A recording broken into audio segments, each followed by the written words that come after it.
Alright, so the trigger contacts I have inside, they're a little too big. There's like a little fitment issue. Shouldn't be too hard to figure out. You see there's like a little gap. I have to put a screw in there and figure it out. This is that same motor it came with, using my RC battery. This is the attraction, like this like little, like, I don't know, it was just weird. Had a third wire on it. I'm guessing there's a fuse in here. So I feel like I should use that one on this gun. From this wire right here to that one, they're both pretty good.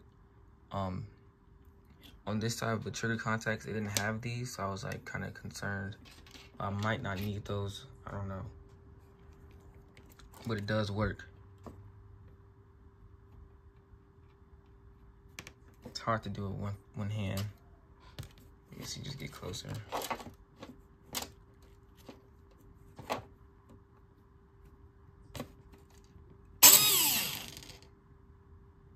Yeah, it works.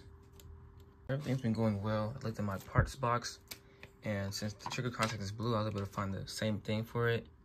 And I got the spring and the spring for the safety levers to work inside, and cutoff lever. Not cutoff lever.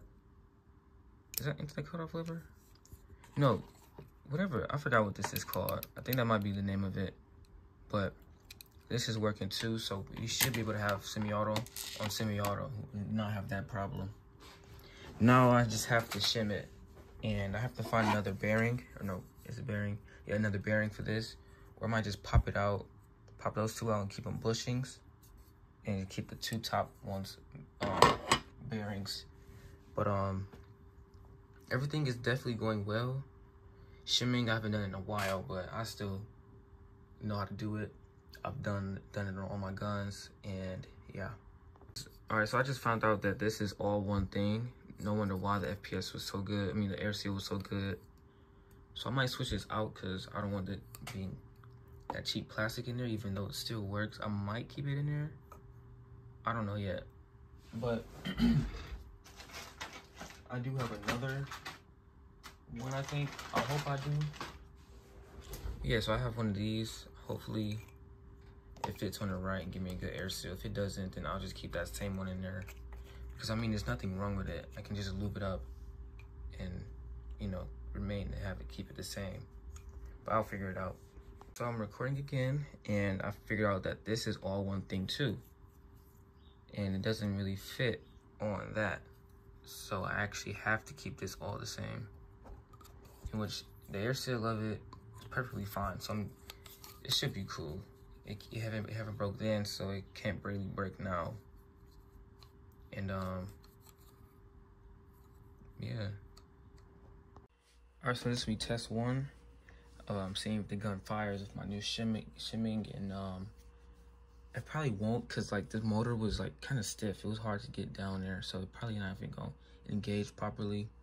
This is the original spring that was in there. It was really hard to get inside this gearbox with those parts too, so I ended up putting a weaker spring in there, which is like 300 FPS instead of the 360. So that worked.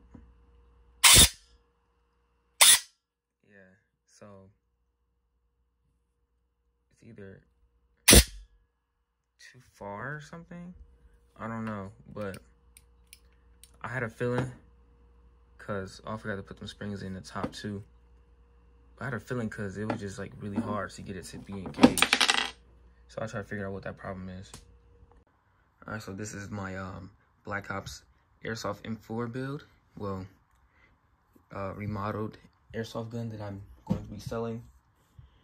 And I don't know which video this is, but it works. I can't really show it right now because it's really late.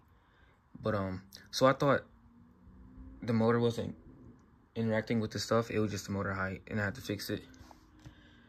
I'm out of breath a little bit, but I don't have the stock motor in here. Tomorrow I'm gonna put that in there and see how it's working. And I basically reshimmed it, put that different trigger contacts in it, and I tested semi-auto and full auto. They both work perfectly fine. And this has a fuse in it as well too. So only thing is I have that a different spring in there, which is not the same FPS, but I will be including the spring that it came with, which is 360 FPS and above. And what else I want to do? I think I'm gonna keep the orange tip on the gun as well too. I'm trying to think. Is anything I'm missing? And I will be including a magazine with this, even though I don't have a box for it. And it might include a battery. I just don't know what battery yet. I don't know, I might not include that because I don't got no LiPo batteries really on me to just be selling with this gun. But I'm gonna show the original gearbox that this came with. So this is the original gearbox it came with, and I didn't realize that it was plastic until I took everything off the gun and it was just a lower receiver and this together. I'm like, this feels really fake. And so here it is, this gearbox, which it could be perfectly fine because it's using that heavy spring and there's no damage to this. So I might use this for a build in the future. Probably am like a light, ultra lightweight build. So y'all will definitely be seeing this in the future. But besides that, this is the metal replacement and it's way heavier now. Pretty sure the gun will be way heavier as well too, and as a whole, because the way they did it was the buffer tube was like completely like heavy metal and it was really solid. And I will be taking that out and putting it onto a different gun that I have and switching it out for a lighter one, just to make it balanced evenly, because it just didn't make sense having all that. But that'll be it of this clip right now, and tomorrow I will be showing everything all together, hopefully. And hopefully the shimming is perfectly fine and I don't get no like motor whine and all that. And yeah. Alright, so the gun is rebuilt and I just have to take that screw out and find some short ones. I'm probably using it for my personal guns. But this is how it sounds with semi-auto. Full auto. I don't get the full auto on semi-auto anymore. Well, I never did. Even when pressing trigger really slowly. And I put that back on there because, you know, I have to. I'm going to get it chronoed in a second. And when I sell this, I'm going to probably include 1 or 2 magazines. Just cause. And I did buy another gun on the way. That'll be a different video. I'm trying to think of what else I'm missing. I think that's everything. And I already did the motor height because it sounds way better than it was before. And I said this earlier, but I'm going to be including a spring in there too. This is the other power-up spring. And now when I test on the chronograph, if it's like really low, then I'll just probably put this back in or try.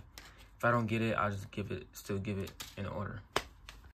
Okay, so I got a magazine in there and every part that's supposed to be in there. Let's see what the FPS is. This is the FPS before from like yesterday.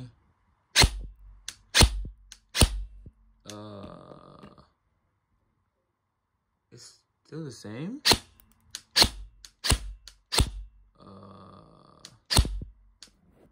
Wait, huh? Am I tripping? How? The spring I put in here is shorter than the one that was in there, and it's still the same. Maybe it's the FPS, the compression parts, because they're really good. However, I will be putting this back on the eBay tonight.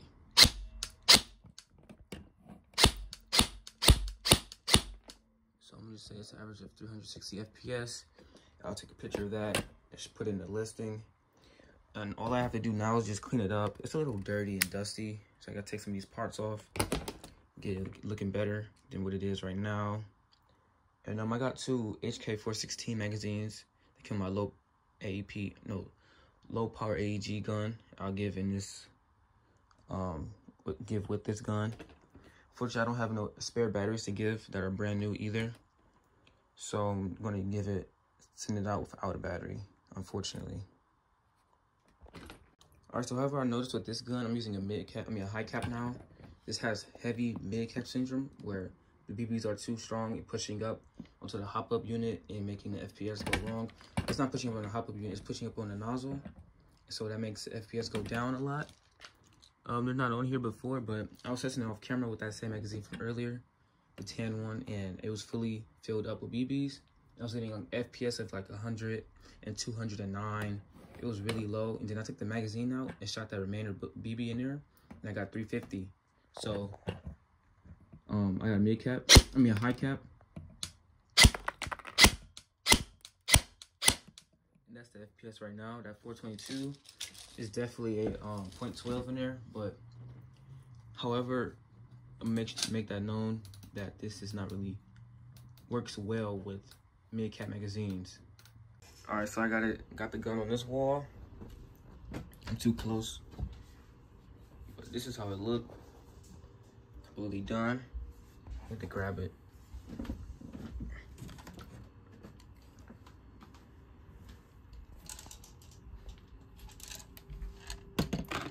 Off camera, what I did, I was just cleaning off some of the parts. Couldn't really get all that stains off of there. But everything besides that little area is pretty cool. So I'm gonna take the pictures, get it listed. And while it's listed, I need to do the video basically reviewing how the gun actually is now, since I've done every other customization to it and it's not the same as it came to me. But that's gonna be it of this video. And after this, the final video with this gun will be the review of what all I've done to it. Basically like me just testing it out outside, because I haven't took it outside yet. And then after that, hopefully it sells, and that'll be the last of this gun. And then the next gun you'll see, and the next gun after that.